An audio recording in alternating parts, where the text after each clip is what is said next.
আজকে রাতে খাওয়া দাওয়া দেখো বন্ধুরা, এখানে ফাঁকা বাটি নিয়ে এসেছি, তরকারিগুলো এখনো দেওয়া হয়নি। আর গরম গরম ডিমের অমলেট, সোনা একটা পেঁয়াজ দিয়ে ভাজা, এক টুকরো পেঁয়াজ দিয়েছি, আর বাবারটা পেঁয়াজ ছাড়া ভাজা। এখানে আম আসছে, আর এখানে তোমাদের দাদা ভাইয়ের জন্য লিচু ছাড়িয়েছি। ও তো সারাদিনে খাওয়ার সময় পায় না, সেজন্য রাতেই দিয়েছি।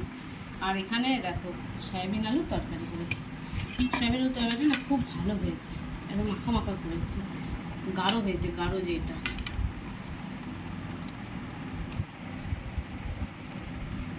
আর আমাদের যখন খাবো গরম গরম ডিমটা ভাজবো, এটা বাবার জন্য রেডি করে দিলাম।